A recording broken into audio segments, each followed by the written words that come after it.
एक ऐसा mutual fund जो मार्केट के ऊपर जाने पर इक्विटी में अपना एक्सपोजर बढ़ा सकता है और जब मार्केट गिरने लगे तो वही फंड अपना रिस्क कम करने की कोशिश कर सकता है। सोचिए, अगर कोई इन्वेस्टर खुद मार्केट को टाइम करने की कोशिश करे तो शायद हम उसे ट्रेडर कहेंगे, लेकिन अगर यही काम कोई म्यूचुअल फंड एक फिक्स स्ट्रेटजी और फ्रेमवर्क के साथ करे तो यहीं पर कहानी इंटरेस्टिंग हो जाती है, क्योंकि ये कोई फ्लेक्सी कैप फंड नहीं है, ये कोई स्मॉल कैप फंड भी नहीं है और ये कोई सिंपल हाइब्रिड फंड भी नहीं है। ये है बैलेंस एडवांटेज फंड, जिसे हम शॉर्ट में बैफ कहते हैं। लेकिन रुकिए, यहाँ पर एक बहुत बड़ा ट्विस्ट है। नाम भले ही बैलेंस एडवांटेज है, लेकिन हर बैफ का बैलेंस एक जैसा नहीं होता। एक फंड मार्केट में ज्यादा इक्विटी एक्सपोजर रखने के लिए तैयार हो सकता है, दूसरा वैल्यूएशन देखकर अपना एलोकेशन बदल सकता है और तीसरा हेजिंग के थ्रू रिस्क कम करने की कोशिश कर सकता है। मतलब कैटेगरी एक है लेकिन स्ट्रेटजी अलग है, और यहीं से हमारा असली सवाल शुरू होता है। तीनों फंड्स का नाम बैफ है, तो इनमें से सबसे ज्यादा एग्रेसिव कौन है? कौन मार्केट की तेजी में सबसे ज्यादा हिस्सा लेना चाहता है? किस फंड का इक्विटी बायस सबसे ज्यादा है? किस फंड में लार्ज कैप, मिड कैप और स्मॉल कैप का मिक्स सबसे ज्यादा एग्रेसिव है? और सबसे इंपॉर्टेंट पॉइंट, जब मार्केट क्रैश आता है तो कौन अपना रिस्क सबसे तेजी से कम करने की कोशिश करता है? आज हम इसी सवाल का जवाब ढूंढेंगे। आज के इस वीडियो में हम कंपेयर करने वाले हैं इंडिया के सबसे एग्रेसिव बैलेंस एडवांटेज फंड्स को, और ये कंपैरिजन सिर्फ रिटर्न्स का नहीं होगा, बल्कि हम देखेंगे किस फंड का सबसे ज्यादा एग्रेसिव इक्विटी पोजीशनिंग है, किस फंड में लार्ज कैप, मिड कैप और स्मॉल कैप का सबसे एग्रेसिव मिक्स है, किस फंड का equity portfolio long term wealth creation के लिए सबसे ज्यादा ग्रोथ ओरिएंटेड लगता है, और कौन सा fund discipline dynamic asset allocation के थ्रू रिस्क और रिटर्न का बैलेंस बनाने की कोशिश करता है। तो अगर आप भी मेरी तरह एक ऐसा बैलेंस एडवांटेज फंड को ढूंढ रहे हैं जो डेट की सेफ्टी के साथ इक्विटी की एग्रेसिव ग्रोथ का कॉम्बिनेशन दे सकता हो, तो ये वीडियो आप एंड तक मिस नहीं कर सकते। इन तीनों फंड्स की investment strategy, portfolio construction, risk लेने का तरीका और सबसे इंपॉर्टेंट पॉइंट, क्या एक हाइब्रिड होने के कारण इनकी एग्रेसिव अप्रोच आने वाले 10 से 15 साल में भी वेल्थ क्रिएट कर सकती है। तो मल्टीपल पैरामीटर्स के एनालिसिस के बेसिस पर जो मोस्ट एग्रेसिव बैफ्स आज इस मुकाबले में आमने सामने हैं, वो हैं Tata balance advantage fund, Edelweiss balance advantage fund और Baroda PNB Paribas balance advantage fund. मैंने इन फंड्स को कैटेगरी के दो largest funds HDFC and ICICI balance advantage fund से कंपेयर किया, लेकिन चूंकि मैंने इस वीडियो में सिर्फ most aggressive balance advantage funds को सेलेक्ट किया है, तो ये कैटेगरी के लीडर्स एलिमिनेट हो गए हैं। मैंने लेस देन 3 इयर्स ओल्ड बैफ्स को कंसिडर नहीं किया है, तो हो सकता है कि इन तीनों फंड्स में से आपका इन्वेस्टेड बैलेंस एडवांटेज फंड ना हो, तो आप इसको लेकर बिल्कुल परेशान ना हो और बार बार ये कमेंट मत कीजिए कि सबसे पॉपुलर फंड को क्यों नहीं चूज किया और ये कौन से फंड्स को आपने चूज कर लिया है, आप बायस्ड हो एक्सेट्रा। प्लीज समझिए कि पॉपुलर फंड्स के वीडियोस आपको हर जगह मिल जाएंगे, लेकिन एक डिफरेंट आउटलुक के साथ रिसर्च करना और आपके लिए एक अनबायस्ड, यूनिक और प्रोडक्टिव कंटेंट लाना ही मेरी कोशिश है, और इसके लिए बहुत एफर्ट्स लगते हैं। तो अगर आप इस एफर्ट को अप्रिशिएट नहीं कर सकते हैं तो काइंडली ट्रोल ना करें। इन तीनों फंड्स ने अलग अलग तरीके से अपने पोर्टफोलियो बनाए हैं, तीनों का रिस्क लेने का अंदाज अलग है और यही वजह है कि इनका सफर भी अलग रहा है। लेकिन इन तीनों फंड्स में आखिर सबसे एग्रेसिव बैफ कौन है? और उससे भी बड़ा सवाल, क्या सबसे एग्रेसिव फंड वास्तव में आपके लिए सबसे बेटर फंड है? क्योंकि एग्रेसिव होना और बेटर होना दो अलग अलग बातें हैं। इसलिए आज हम सिर्फ रिटर्न्स नहीं देखेंगे, हम खोलेंगे इन फंड्स का पूरा इन्वेस्टमेंट फ्रेमवर्क, देखेंगे equity allocation, hedging strategy, large, mid और स्मॉल कैप मिक्स और रिस्क मैनेजमेंट। तो बिना किसी एजम्पशन के और सिर्फ डेटा, पोर्टफोलियो क्वालिटी और इन्वेस्टमेंट फिलॉसफी के बेसिस पर चलिए देखते हैं भारत के सबसे एग्रेसिव बैलेंस एडवांटेज फंड्स का सबसे बड़ा मुकाबला। इस वीडियो को 3 पार्ट्स में कवर एंड एक्सप्लेन करूंगा।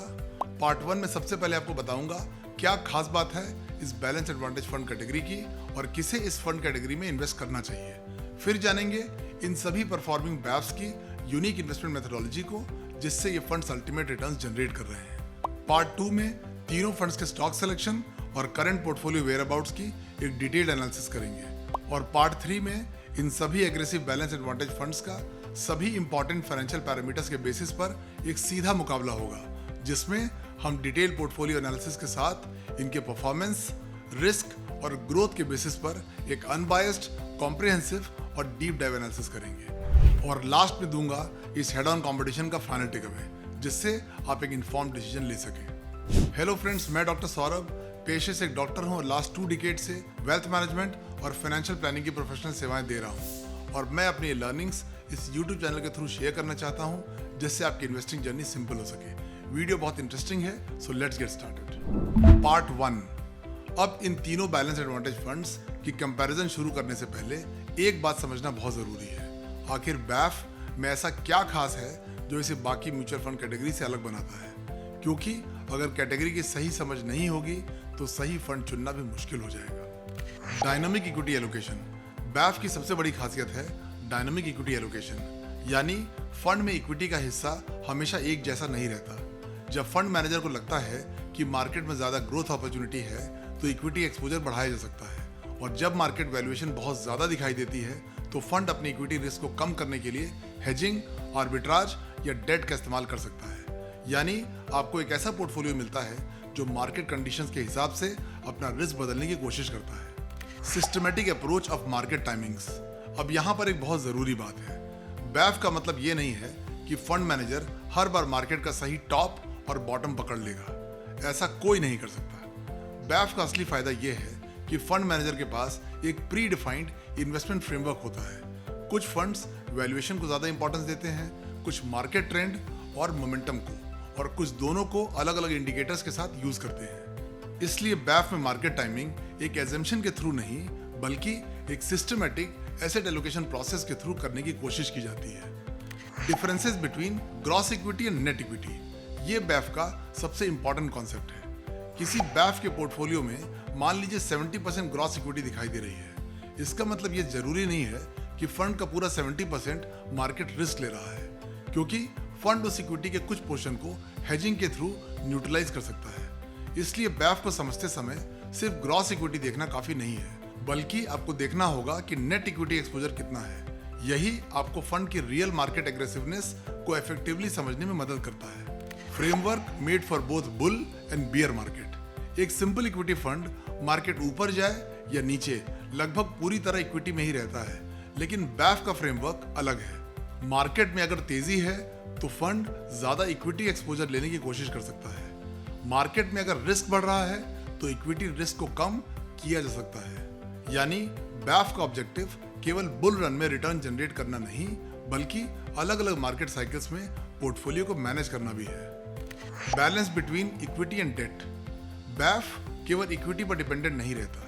पोर्टफोलियो में डेट, आर्बिट्राज और कैश जैसे एलोकेशंस भी हो सकती हैं। इससे पोर्टफोलियो का ओवरऑल रिस्क एक प्योर इक्विटी फंड के कंपैरिजन में अलग हो सकता है। लेकिन ध्यान रखिए, बैफ कैपिटल प्रोटेक्शन फंड नहीं है। मार्केट गिरने पर इसमें भी नुकसान हो सकता है। फर्क सिर्फ इतना है कि इसका इन्वेस्टमेंट फ्रेमवर्क रिस्क को मैनेज करने की कोशिश करता है। अब सबसे बड़ा सवाल, बैफ किन इन्वेस्टर्स के लिए सूटेबल है?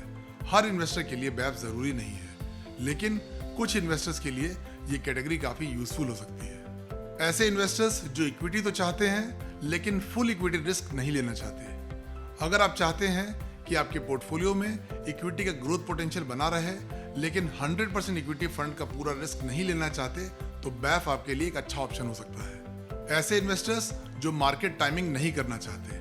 बहुत से इन्वेस्टर्स के दिमाग में हमेशा एक सवाल रहता है, अभी मार्केट में इन्वेस्ट करना चाहिए या फिर वेट करना चाहिए।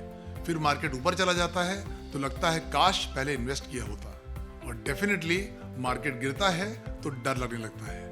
बैफ में एसेट एलोकेशन बदलने का काम एक प्री डिफाइंड इन्वेस्टमेंट फ्रेमवर्क के अकॉर्डिंग फंड मैनेजर करता है। इसलिए जो इन्वेस्टर्स खुद मार्केट टाइमिंग नहीं करना चाहते, उनके लिए बैफ यूजफुल ऑप्शन हो सकता है। Long term SIP investors. अगर आपका इन्वेस्टमेंट होराइजन 7 इयर्स, 10 इयर्स या उससे ज्यादा का हो तो बैफ एक इंटरेस्टिंग ऑप्शन हो सकता है, खासकर उन इन्वेस्टर्स के लिए जो स्टेबिलिटी के साथ एसआईपी के थ्रू धीरे धीरे पोर्टफोलियो बनाना चाहते हैं। लेकिन शॉर्ट टर्म इन्वेस्टमेंट के लिए बैफ को सिर्फ इसलिए चुनना सही नहीं होगा क्योंकि उसमें इक्विटी एक्सपोजर होता है। Retirement and SWP planning. अगर आप रिटायरमेंट के लिए कॉर्पस बना रहे हैं या फ्यूचर में एसडब्ल्यूपी के थ्रू रेगुलर इनकम लेना चाहते हैं तो बैफ एक कैटेगरी ऑफ चॉइस है। बैफ किन इन्वेस्टर्स के लिए सूटेबल नहीं है? अगर आपका ऑब्जेक्टिव है कि मुझे सबसे ज्यादा रिटर्न चाहिए और आप 100% इक्विटी रिस्क लेने के लिए तैयार हैं, तो शायद फ्लेक्सी कैप, मिड कैप या स्मॉल कैप फंड आपके लिए ज्यादा सूटेबल हो सकते हैं। दूसरी तरफ अगर आपका पहला ऑब्जेक्टिव कैपिटल प्रोटेक्शन है, तो भी बैफ सही ऑप्शन नहीं है, क्योंकि बैफ में इक्विटी एक्सपोजर होता है और मार्केट गिरने पर इसमें भी नुकसान हो सकता है। अब हम समझेंगे इन बेस्ट परफॉर्मिंग बैफ्स के फंड मैनेजर की स्पेसिफिक यूनिक इन्वेस्टमेंट स्ट्रेटजी को, जिससे ये हाई रिटर्न्स डिलीवर करते हैं। किसी भी म्यूचुअल फंड की असली आइडेंटिटी उनके पिछले रिटर्न से नहीं, बल्कि उनकी इन्वेस्टमेंट फिलॉसफी से होती है, क्योंकि रिटर्न्स समय के साथ बदल सकते हैं, लेकिन एक स्ट्रॉन्ग इन्वेस्टमेंट प्रोसेस ही लंबे समय तक कंसिस्टेंट परफॉर्मेंस देने की कैपेबिलिटी रखता है। तो सवाल ये है कि ये सभी चैंपियन बैलेंस एडवांटेज फंड्स आखिर इन्वेस्ट कैसे करते हैं, क्योंकि एक म्यूचुअल फंड का इन्वेस्टमेंट फ्रेमवर्क ही उसका सोल होता है। तो आइए इनकी स्ट्रेटजी को स्टेप बाय स्टेप केयरफुली समझते हैं। Tata balance advantage fund investment strategy. अगर इस फंड की इन्वेस्टमेंट फिलॉसफी को एक लाइन में समझना हो तो वो होगी, ये एक वैल्यूएशन अवेयर, मॉडल बेस्ड और dynamically managed balance advantage fund है। लेकिन इसके पीछे की कहानी इससे कहीं ज्यादा इंटरेस्टिंग है। Tata BAF core framework. Tata BAF केवल ये नहीं देखता कि मार्केट महंगा है या सस्ता। इसका इक्विटी एलोकेशन मेनली निफ्टी 50 के ट्रेलिंग और फॉरवर्ड पीई को देखकर तय किया जाता है, लेकिन ये फाइनल डिसीजन नहीं होता। इसके बाद टाटा अपने मॉडल में कुछ और मार्केट इंडिकेटर्स को भी शामिल करता है। तो आपको बताता हूं कि वो कौन से मार्केट इंडिकेटर्स हैं जिससे इसका फ्रेमवर्क इंटरेस्टिंग बनता है। वैल्यूएशन, यानी मार्केट कितना महंगा या सस्ता है। सबसे पहले फंड ट्रेलिंग पी और फॉरवर्ड पी को देखता है। सिंपल लैंग्वेज में, अगर वैल्यूएशंस ज्यादा अट्रैक्टिव दिखाई देती है तो इक्विटी एलोकेशन बढ़ाने की स्कोप बन सकती है, और अगर मार्केट वैल्यूएशन बहुत ज्यादा दिखाई देती है तो इक्विटी रिस्क को कम करने की स्कोप बढ़ सकती है। यानी वैल्यूएशन टाटा बैफ के इक्विटी एलोकेशन का सबसे बड़ा सिग्नल है। Market momentum. अब मान लीजिए वैल्यूएशन थोड़ी एक्सपेंसिव है, लेकिन मार्केट में स्ट्रॉन्ग मोमेंटम बना हुआ है। ऐसी सिचुएशन में सिर्फ वैल्यूएशन देखकर तुरंत इक्विटी कम कर देना शायद सही स्ट्रेटजी नहीं होगी। इसलिए टाटा का मॉडल मार्केट मोमेंटम को भी देखता है। प्राइस बेस्ड इंडिकेटर्स के थ्रू ये समझने की कोशिश की जाती है कि मार्केट का ट्रेंड किस डायरेक्शन में जा रहा है। इसका ऑब्जेक्टिव है बहुत जल्दी इक्विटी से बाहर निकलने या बहुत जल्दी वापस आने से बचना। नेक्स्ट इंपॉर्टेंट फैक्टर है ग्लोबल मार्केट कोरिलेशन, क्योंकि आज इंडियन मार्केट अकेले ऑपरेट नहीं करता। ग्लोबल मार्केट में बड़ा मूवमेंट इंडिया की इक्विटी मार्केट्स पर भी असर डाल सकता है। इसलिए टाटा का फ्रेमवर्क ग्लोबल मार्केट बिहेवियर को भी ध्यान में रखता है। नेक्स्ट फैक्टर है वोलेटिलिटी, लेकिन सिर्फ मार्केट कितना ऊपर या नीचे गया है ये देखना सफिशिएंट नहीं है। टाटा का फ्रेमवर्क वॉल्यूम से इम्प्लाइड वोलेटिलिटी को भी देखता है, ताकि मार्केट में फियर या कॉम्प्लेसेंसी जैसी एक्सट्रीम सिचुएशंस को समझा जा सके। अब देखते हैं कि इन सबको जोड़कर क्या होता है। यहाँ टाटा बैफ का असली इन्वेस्टमेंट फ्रेमवर्क सामने आता है। पहले ट्रेलिंग प्लस फॉरवर्ड पी से एक बेस इक्विटी एलोकेशन तैयार होती है। फिर global correlation plus market momentum plus volatility जैसे फैक्टर्स को देखकर इस एलोकेशन में एडजस्टमेंट किया जाता है। टाटा के अकॉर्डिंग ये एडजस्टमेंट बेस एलोकेशन से लगभग ±10% तक हो सकता है। यानी टाटा बैफ का ये सिर्फ एक सिंपल वैल्यूएशन मॉडल नहीं है, बल्कि ये एक valuation plus market signals based dynamic allocation framework है। और यही अप्रोच इसे एग्रेसिव बैफ की कहानी में इंटरेस्टिंग बनाता है। अब यहाँ एक बहुत इंपॉर्टेंट डिस्टिंक्शन है। टाटा बैफ में इक्विटी और इक्विटी रिलेटेड इंस्ट्रूमेंट्स की एलोकेशन काफी फ्लेक्सिबल है। स्कीम फ्रेमवर्क के according equity plus equity related exposure 65 से 100% तक हो सकता है, जिसमें हेज्ड इक्विटी और आर्बिट्राज भी शामिल है। वहीं डेट एलोकेशन 0 से 35% तक हो सकती है। इसका मतलब ये नहीं है कि पूरा इक्विटी एलोकेशन हमेशा अनहेज्ड मार्केट रिस्क में हो, और यही सबसे इंपॉर्टेंट पॉइंट है। Grossed equity and unhedged equity.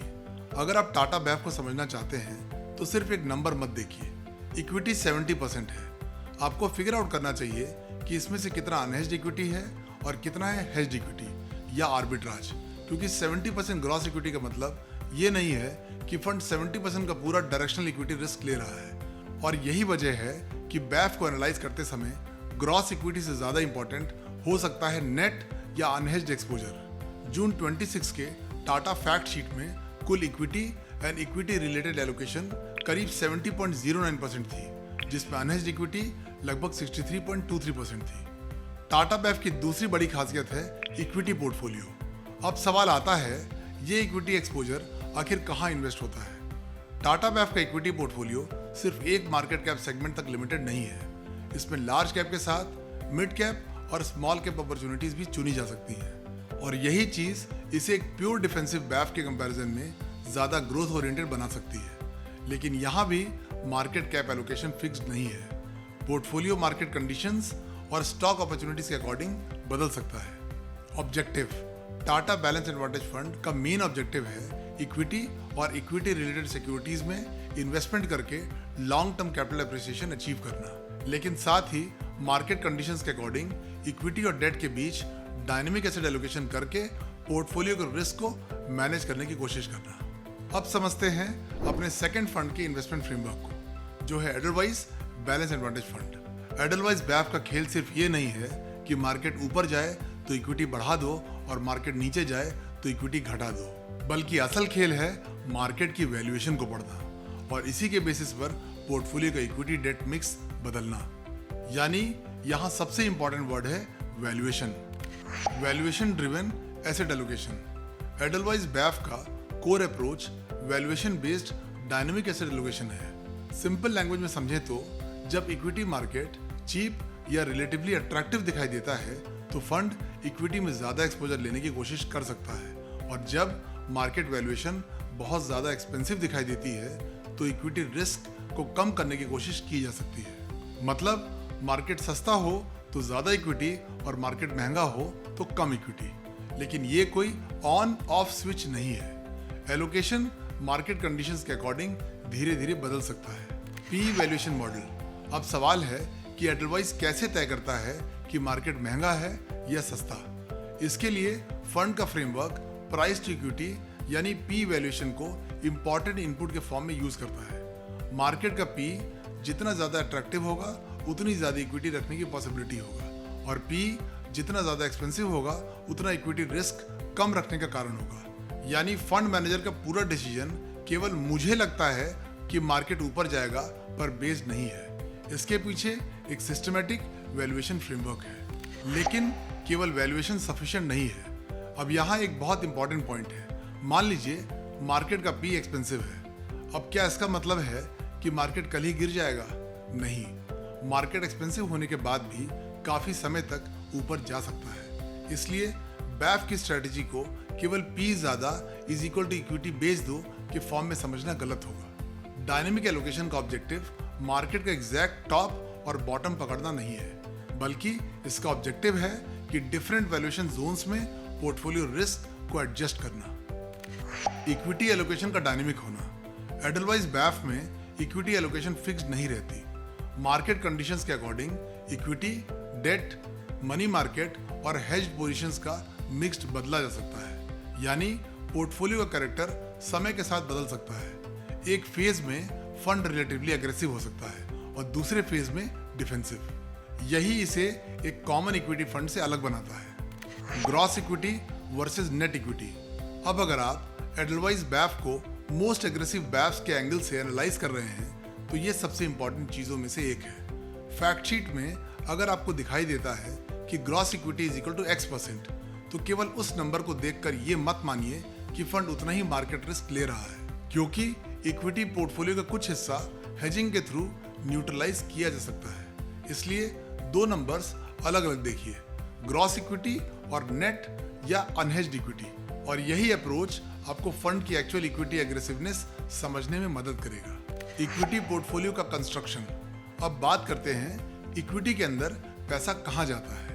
Edelweiss BAIF सिर्फ लार्ज कैप तक लिमिटेड नहीं है। फंड को लार्ज कैप, मिड कैप और स्मॉल कैप तीनों सेगमेंट्स में अपॉर्चुनिटीज तलाशने की फ्लेक्सिबिलिटी रहती है। लेकिन इसका मतलब ये नहीं है कि स्मॉल कैप ज्यादा होगा तो फंड ऑटोमेटिकली एग्रेसिव हो जाएगा। असल एग्रेसिवनेस को समझने के लिए हमें देखना होगा net equity exposure, market cap mix, hedging, sector allocation, portfolio turnover. यानी सिर्फ स्मॉल कैप परसेंटेज देखकर कंक्लूजन निकालना सही नहीं होगा। डिफेंसिव होने का मतलब इक्विटी छोड़ देना नहीं है।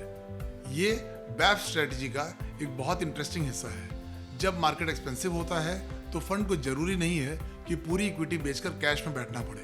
फंड हेजिंग या डेट और मनी मार्केट इंस्ट्रूमेंट्स के थ्रू पोर्टफोलियो रिस्क को एडजस्ट कर सकता है।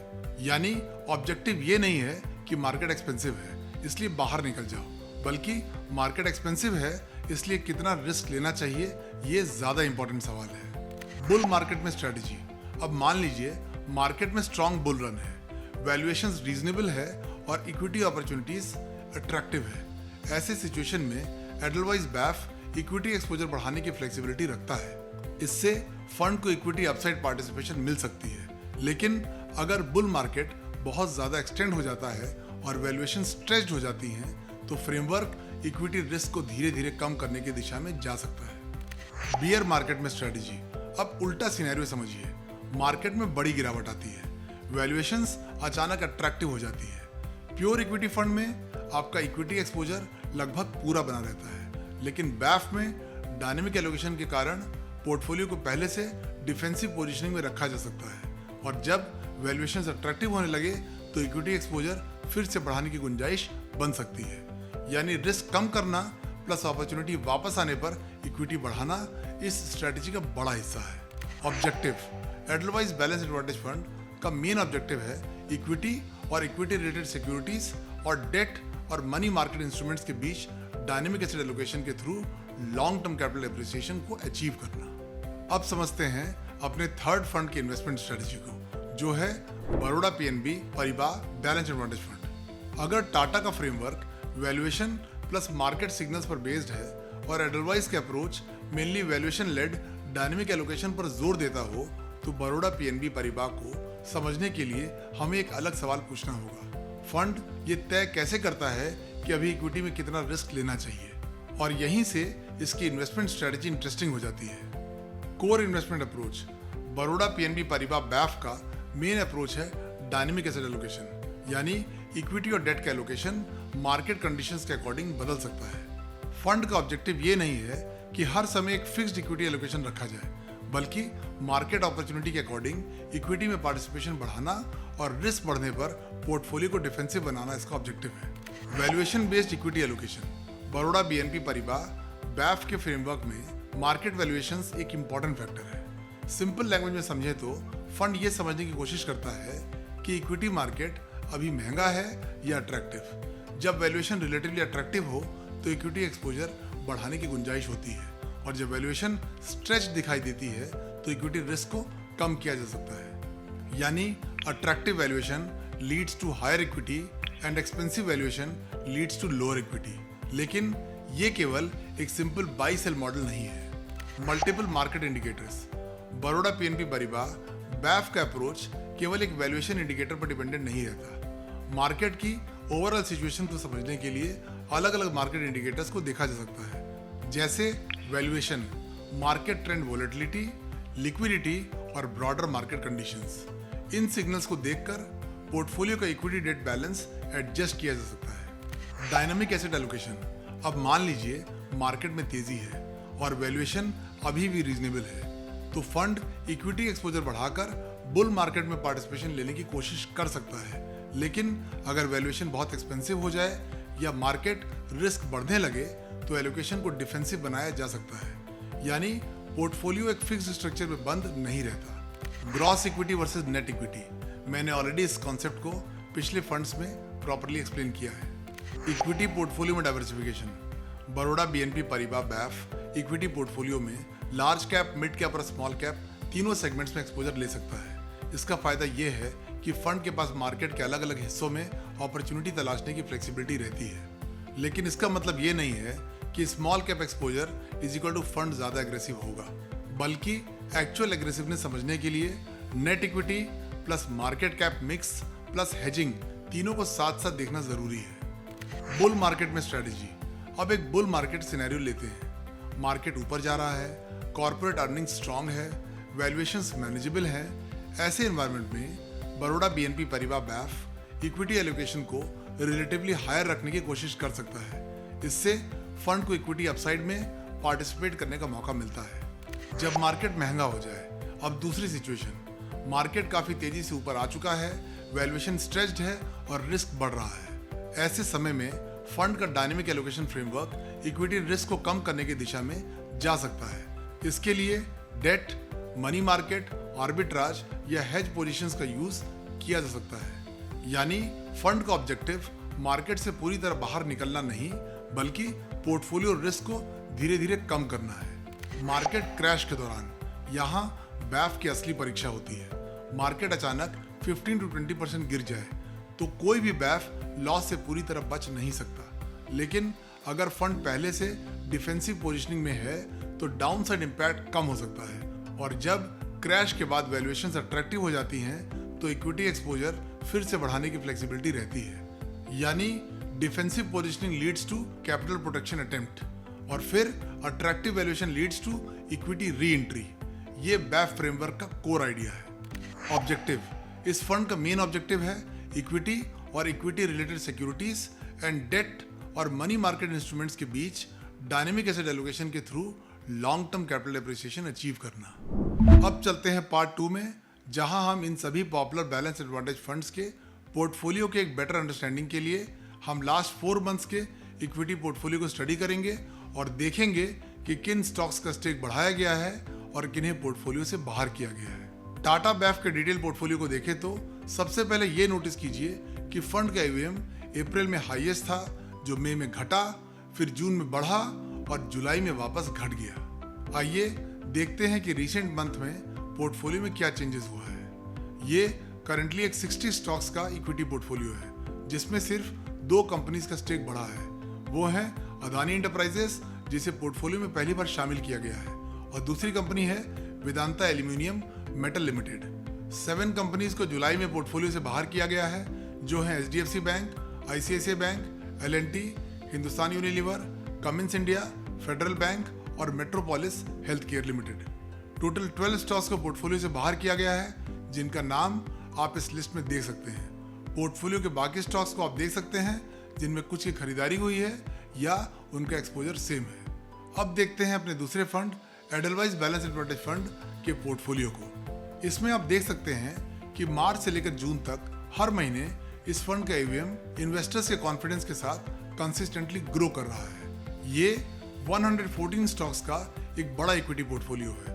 खास बात यह है कि टॉप 20 होल्डिंग्स में से 7 होल्डिंग्स का स्टेक बढ़ा है, जो है ICICI Bank, Infosys, GE Vernova T&D India Limited, Vedanta, Tech Mahindra, Bharat heavy electricals Limited and Eternal Limited. इसके अलावा टॉप 20 में सिर्फ 3 स्टॉक्स का स्टेक घटाया गया है, जो है भारतीय एयरटेल, बजाज फाइनेंस और multi commodity exchange of India, which is popularly known as MCX। Total 12 stocks को जून में पोर्टफोलियो से बाहर किया गया है, जिनका नाम आप इस लिस्ट में देख सकते हैं। पोर्टफोलियो के बाकी स्टॉक्स को आप देख सकते हैं, जिनमें कुछ की खरीदारी हुई है या उनका एक्सपोजर सेम है। अब देखते हैं अपने तीसरे fund Baroda BNP Paribas balance advantage fund के पोर्टफोलियो को। आप नोटिस कीजिएगा कि इस फंड का भी मार्च से लेकर जून तक हर महीने AUM कंसिस्टेंटली बढ़ता जा रहा है। यानी इस बैलेंस एडवांटेज फंड में भी इन्वेस्टर्स का फुल कॉन्फिडेंस मिल रहा है। इसका 68 स्टॉक्स का इक्विटी पोर्टफोलियो है। टॉप 20 में 7 स्टॉक्स का स्टेक बढ़ा है, जो है L&T, Mahindra and Mahindra, Eicher Motors, power grid corporation of India, Cummins India and state bank of India. और सिर्फ 4 स्टॉक्स का स्टेक घटा है, जो है Reliance industries, Bharat heavy electricals limited, Radico Khaitan और हिताची एनर्जी इंडिया लिमिटेड। इसके अलावा 10 स्टॉक्स को जून में पोर्टफोलियो से बाहर किया गया है, जिनका नाम आप इस लिस्ट में देख सकते हैं। पोर्टफोलियो के बाकी स्टॉक्स को आप देख सकते हैं, जिनमें कुछ की खरीदारी हुई है या इनका एक्सपोजर सेम है। अब चलते हैं पार्ट 3 में, जहां हम इन तीनों बैलेंस एडवांटेज फंड्स के परफॉर्मेंस को सभी फाइनेंशियल पैरामीटर्स के बेसिस पर एक detailed side by side comparative analysis करेंगे, जिससे आप एक इन्फॉर्म्ड डिसीजन ले सकें। ये डेटा अपडेटेड है एज ऑन 14 अगस्त 2026। टाटा बैफ का करंट AUM है 8,780 करोड़ और टोटल एक्सपेंस रेशियो है 0.68%। इसके फंड मैनेजर हैं मिस्टर राहुल सिंह। एडलवाइज बैफ का करंट AUM है 13,031 करोड़ और इसका एक्सपेंस रेशियो है 0.82%। इसके फंड मैनेजर हैं मिस्टर भावेश जैन। बड़ौदा बैफ का AUM है 5,003 करोड़, इसका एक्सपेंस रेशियो है 0.94%। इसके फंड मैनेजर हैं मिस्टर जितेंद्र श्रीराम। इनके एग्जिट लोड को देखें तो टाटा का 0.5% if redeemed with in 30 days. Edelweiss का 1% for units above 10% redeemed within 90 days. और बड़ौदा BNP Paribas का भी 1% exit load for units above 10% redeemed within 1 year. इन तीनों फंड्स का कुछ भी लॉकिंग पीरियड नहीं है। इंसेप्शन डेट टाटा का 28 जनवरी 2019, एडलवाइस का 20 अगस्त 2009 और बड़ौदा का 14 नवंबर 2018 है। यानी इस लिस्ट में टाटा सबसे नया फंड है और एडलवाइस सबसे पुराना और लार्जेस्ट साइज बैफ है। बेंचमार्क इंडेक्स बैफ होने के कारण ये फंड्स डिफरेंट बेंचमार्क इंडेक्स को फॉलो करते हैं। टाटा का है क्रिसिल हाइब्रिड 50+50 मॉडरेट इंडेक्स, वहीं एडलवाइस और बड़ौदा सेम बेंचमार्क इंडेक्स को फॉलो करते हैं जो है Nifty 50 hybrid composite debt 50:50 index. Asset allocation का देखें तो टाटा में इक्विटी का एक्सपोजर 63.19%, फिक्स्ड इनकम में 27.4% और कैश में 9.4% है। एडलवाइस में इक्विटी 82.57%, इसमें फिक्स्ड इनकम में 8.27%, कैश में 9.14% है। बड़ौदा BNP परिबा में इक्विटी का हाईएस्ट एक्सपोजर 87.78%, फिक्स्ड इनकम में 10.03% और कैश में मात्र 2.2% है। यानी बैफ होने के बावजूद यहाँ एडलवाइस और बड़ौदा हाईएस्ट इक्विटी एक्सपोजर दे रहे हैं, वहीं Tata highest fixed income exposure दे रहा है। पोर्टफोलियो मार्केट कैप डिटेल्स को देखें तो टाटा का एवरेज मार्केट कैप 2,32,902 करोड़ है, जिसमें लार्ज कैप 47%, मिड कैप 12.4% और स्मॉल कैप 6.86% है। एडलवाइस का एवरेज मार्केट कैप 2,45,577 करोड़ है, जिसमें लार्ज कैप 62.16%, मिड कैप 13.81% और स्मॉल कैप 4.3% है। बड़ौदा का देखें तो इसका एवरेज मार्केट कैप 1,93,820 करोड़ है, जिसमें लार्ज कैप 58.57%, मिड कैप 18.97% और स्मॉल कैप 5.84% है। यानी आप नोटिस कीजिए कि बड़ौदा का मोस्ट एग्रेसिव एलोकेशन है with highest concentration of mid and small caps, और टाटा का तीनों फंड्स में से मोस्ट कंजर्वेटिव एलोकेशन है। पोर्टफोलियो होल्डिंग्स का देखें तो टाटा के नंबर ऑफ इक्विटी होल्डिंग्स है 60, बॉन्ड होल्डिंग्स है 58, अदर होल्डिंग्स है 6%, एसेट्स इन टॉप 10 होल्डिंग्स है 25%। एडलवाइस की नंबर ऑफ इक्विटी होल्डिंग्स है 114, बॉन्ड होल्डिंग्स है 18, अदर होल्डिंग्स भी है 18%, एसेट्स इन टॉप 10 होल्डिंग्स है 27%, जो इस लिस्ट का लार्जेस्ट डाइवर्सिफाइड पोर्टफोलियो है। बड़ौदा बैफ की नंबर ऑफ इक्विटी होल्डिंग्स है 68, बॉन्ड होल्डिंग्स है 41, अदर होल्डिंग्स है 5%, एसेट्स इन टॉप 10 होल्डिंग्स है 24%। तीनों ही बैफ्स के sector wise exposure when compared to category percent के कंपैरेटिव चार्ट को आप देख सकते हैं। सेक्टर वाइज वेइंग परसेंट के बाइफिकेशन को देखें तो टाटा में सिक्लिकल सेक्टर्स 52.93%, सेंसिटिव सेक्टर्स हैं 29.33% और डिफेंसिव सेक्टर्स हैं 17.73%। Fixed income sector weighing percent है गवर्नमेंट 47.62%, कॉर्पोरेट 28.15% और कैश एंड कैश इक्विवेलेंट्स हैं 24.23%। एडलवाइस में सिक्लिकल सेक्टर्स 54.23%, सेंसिटिव सेक्टर्स 30.95% और डिफेंसिव सेक्टर्स है 14.81%। Fixed income sector weighing percent है गवर्नमेंट 17.09%, कॉर्पोरेट 59.31% और कैश एंड कैश इक्विवेलेंट्स 32.6% है। वहीं बड़ौदा बैफ में सिक्लिकल सेक्टर्स का वेटेज 49.48% है, सेंसिटिव सेक्टर्स 50.42% और डिफेंसिव सेक्टर्स हैं 19.39%। Fixed income sector weighing percent है government 35.62%, corporate 50.42%, cash and cash equivalents 13.97%। अब बात करते हैं आपके फेवरेट टॉपिक इन फंड्स के रिटर्न्स की। इनके rolling return percent when compare to category averages को देखें तो टाटा के इंसेप्शन पीरियड यानी सितंबर 19 से 1 ईयर रोलिंग पीरियड को देखें तो इस पीरियड में टाटा का एवरेज रोलिंग रिटर्न्स है 13.17%, एडलवाइस का है 14.74% और बड़ौदा का हाईएस्ट है 15.84%। और इन तीनों ही फंड्स ने बेहतरीन परफॉर्मेंस के साथ अपने कैटेगरी एवरेज के 10.02% को आउट परफॉर्म कर दिया है। इन फंड्स के ट्रेलिंग रिटर्न परसेंट को देखें तो 6 महीने से 1 साल के शॉर्ट टर्म पीरियड में और 3 years and 5 years analyse returns में भी बड़ौदा बैफ ने दोनों फंड से आउट परफॉर्मेंस दिखाई है। Mutual fund risk and volatility ratios को देखें तो स्टैंडर्ड डिविएशन बड़ौदा का स्टैंडर्ड डिविएशन सबसे ज्यादा है, साथ ही अपने कैटेगरी से भी ज्यादा है, जो इसका हाईएस्ट वोलेटिलिटी को बता रहा है। बीटा बड़ौदा का हाईएस्ट 1.37% है, फॉलोड बाय एडलवाइस जिसका बीटा 1.11% है। म्यूचुअल फंड में बीटा बेंचमार्क यानी निफ्टी या सेंसेक्स के मुकाबले फंड की वॉलेटिलिटी एंड रिस्क को मेजर करता है। हाई बीटा म्यूचुअल फंड्स ऐसे फंड होते हैं जिनका बीटा 1 से अधिक होता है। इसका मतलब ये है कि ये फंड्स अपने बेंचमार्क इंडेक्स के कंपैरिजन में अधिक तेजी से ऊपर या नीचे जा सकता है। शार्प रेशियो, ये भी बड़ौदा का हाईएस्ट 0.58% है, followed by a close fight of 0.53% of Edelweiss, और तीनों ही फंड्स का अपने कैटेगरी से ज्यादा है। Highest Sharpe ratio decent risk adjusted returns को बताता है। सॉर्टिनो रेशियो बड़ौदा का 0.76% हाईएस्ट है, then close fight of 0.75% of Edelweiss and 0.57% of Tata balance advantage fund, और इन तीनों फंड्स का सॉर्टिनो रेशियो अपने कैटेगरी एवरेज के 0.56% से ज्यादा है।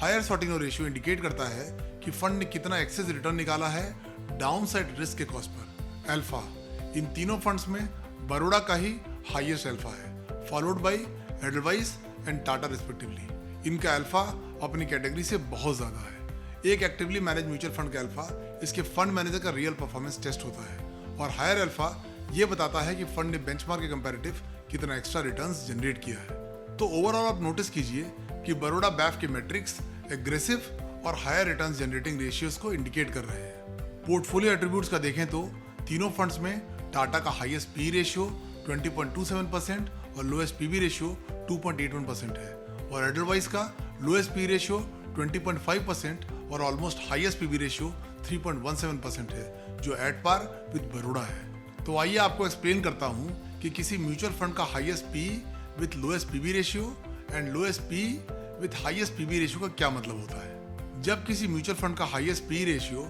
विथ लोएस्ट पीबी रेशियो होता है तो उसका मतलब ये है कि वो म्यूचुअल फंड एक क्लासिक डीप वैल्यू और contrarian turnaround investment strategy को फॉलो करता है। ये कॉम्बिनेशन रिवील करती है कि फंड हैवीली इन्वेस्टेड है capital intensive asset heavy sectors में जो मैसिव फिजिकल सेक्टर्स को ओन करते हैं, लेकिन वो करंटली ऑपरेट कर रहे हैं at a cyclical low point in profitability, जो उनके करंट अर्निंग्स मल्टीपल को आर्टिफिशियली इन्फ्लेट कर देती है, and that drives the P up. और जब किसी म्यूचुअल फंड का lowest P with highest PB ratio होता है तो वो ये इंडिकेट करता है कि फंड हैवीली इन्वेस्टेड है एसेट लाइट, हाई मार्जिन और सर्विस ओरिएंटेड सेक्टर्स में। ये यूनिक कॉम्बिनेशन शो करता है कि फंड ऐसे बिजनेसेस को ओन करता है जो स्ट्रॉन्ग रोबस्ट अर्निंग्स जनरेट करते हैं relative to their current stock prices, that is low P, लेकिन अपने बैलेंस शीट्स में बहुत कम फिजिकल और टेंजिबल एसेट्स रखते हैं। Portfolio turnover ratio, that is PTR, किसी भी बैलेंस एडवांटेज फंड के पैरामीटर से बड़ौदा बैफ का हाईएस्ट पीटीआर 214% है, जो इनके हायर रिटर्न्स को जनरेट करने के लिए फंड मैनेजर की बहुत हाई चर्निंग अप्रोच को बता रहा है, followed by Edelweiss of 109.56 PTR, और टाटा का लोएस्ट 82.3% पीटीआर है, जो इसके फंड मैनेजर के रोबस्ट और स्टेबल अप्रोच को इंडिकेट कर रहा है। कैप्चर रेशियोज का देखें तो बड़ौदा का हाईएस्ट अपसाइड कैप्चर रेशियो है, followed by Edelweiss and Tata का लोएस्ट है। बड़ौदा का हाईएस्ट मैक्सिमम ड्रॉडाउन भी है, जो इसके बुल मार्केट्स में बेटर परफॉर्मेंस को बता रहा है at the cost of higher volatility and drawdown. वहीं lowest and best downside ratio with minimal maximum drawdown Tata का बेस्ट है, जो इस फंड के बेटर डाउनसाइड प्रोटेक्शन और मिनिमल ड्रॉडाउन को इंडिकेट कर रहा है। ग्रोथ ऑफ 1 लाख रुपीज, अगर आपने इन तीनों फंड्स में इसके कैटेगरी और इंडेक्स में सिंस इंसेप्शन से 1 लाख रुपए इन्वेस्ट किया होता तो टाटा बैफ ने बनाया 2.39 लाख रुपीज, वहीं इसके कैटेगरी ने बनाया 2.05 लाख रुपीज, एडलवाइज ने बनाए 3.31 लाख रुपीज, वहीं उसकी कैटेगरी ने बनाए 2.59 लाख रुपीज, और बड़ौदा ने बनाए 2.9 लाख रुपीज, वहीं उसकी कैटेगरी ने बनाए 2.05 लाख रुपीज। यानी तीनों ही बैलेंस एडवांटेज फंड्स ने over the period of time consistent returns generate किया है और अपने कैटेगरी को आउट परफॉर्म कर दिया है। अब चलते हैं अपने फाइनल टेकअवे पर। तो आखिरकार इस पूरे कंपैरिजन के बाद सबसे बड़ा सवाल यही है कि इन तीनों में से सबसे बेटर बैलेंस एडवांटेज फंड कौन सा है। अगर मैं इसे एक लाइन में कहूं तो इन तीनों फंड्स को सिर्फ रिटर्न्स के बेसिस पर नहीं बल्कि इनकी इन्वेस्टमेंट स्टाइल के बेसिस पर समझना पड़ेगा। तीनों बैलेंस एडवांटेज फंड्स का गोल एक ही है, लेकिन वहां तक पहुंचने का रास्ता बिल्कुल अलग है। इसलिए बैलेंस एडवांटेज फंड्स में इन्वेस्ट करने से पहले खुद से सिर्फ 3 सवाल पूछिए। ये फंड मेरे पैसे को मार्केट के अलग अलग साइकिल्स में कैसे मैनेज करेगा। इस फंड की इन्वेस्टमेंट स्ट्रेटजी क्या इतनी स्ट्रांग है कि ये अगले 10 से 20 साल तक काम कर सके? क्या मैं इस फंड की स्ट्रेटजी और इसके रिस्क को समझता हूँ, और क्या मैं इसे पूरे मार्केट साइकिल में होल्ड कर सकता हूँ? तो इन तीनों बैफ्स में अल्टीमेटली विनर को चुनने के पहले ये 3 सवाल जरूर एनालाइज करिए। पहला, फंड एसेट एलोकेशन कैसे करता है? दूसरा, इक्विटी में पैसा कैसे निकालता है? और तीसरा, मुश्किल मार्केट में इसकी स्ट्रेटजी कितनी मजबूत है? क्योंकि बैफ में सिर्फ रिटर्न नहीं, असली फर्क उसकी इन्वेस्टमेंट स्ट्रेटजी पैदा करती है। मैंने इस वीडियो में best performing balance advantage funds पर एक कॉम्प्रिहेंसिव इन्फॉर्मेशन दिया है। उम्मीद करता हूं कि आपको ये प्रेजेंटेशन और मेरा ये एफर्ट प्रोडक्टिव लगा होगा। वीडियो अगर पसंद आई हो तो इसे हाइप एंड लाइक कीजिए और अपने इन्वेस्ट करने वाले दोस्तों के साथ शेयर कीजिए, और चैनल को सब्सक्राइब करना मत भूलिए, और नोटिफिकेशन के बेल आइकन को जरूर दबाइए जिससे आपको कोई भी इंपॉर्टेंट वीडियो मिस ना हो। अगर आप किसी स्पेसिफिक फंड या इन्वेस्टमेंट रिलेटेड टॉपिक पर एक डिटेल वीडियो चाहते हैं तो कमेंट सेक्शन में रिक्वेस्ट कर सकते हैं। किसी भी इंटरेस्टिंग टॉपिक पर आपके ज़्यादा रिक्वेस्ट आएंगे तो मैं उसको ज़रूर कंसिडर करूंगा। दोस्तों, अगर आप अपने फाइनेंशियल नीड्स के हिसाब से इन्वेस्टमेंट प्लानिंग नहीं कर पा रहे हैं तो मैं आपकी इस जर्नी में हैंड होल्डिंग करके आपके गोल्स को अचीव करने में मदद कर सकता हूँ। अगर आप मुझसे एक पर्सनलाइज फाइनेंशियल मेंटरिंग सेशन लेना चाहते हैं या फिर अपना पोर्टफोलियो रिव्यू करवाना चाहते हैं तो टाइम को ऑनर करने के लिए एक छोटी सी फीस देकर डिस्क्रिप्शन में दिए गए लिंक से कॉल बुक कर सकते हैं। मैं आपसे फिर मिलूंगा एक और डेटा ड्रिवन, रिसर्च बेस्ड और अनबायस्ड एनालिसिस के साथ। तब तक सीखते रहिए, समझदारी से निवेश कीजिए और अपने पैसों को अपने लिए काम करने दीजिए। This is doctor Saurabh signing off.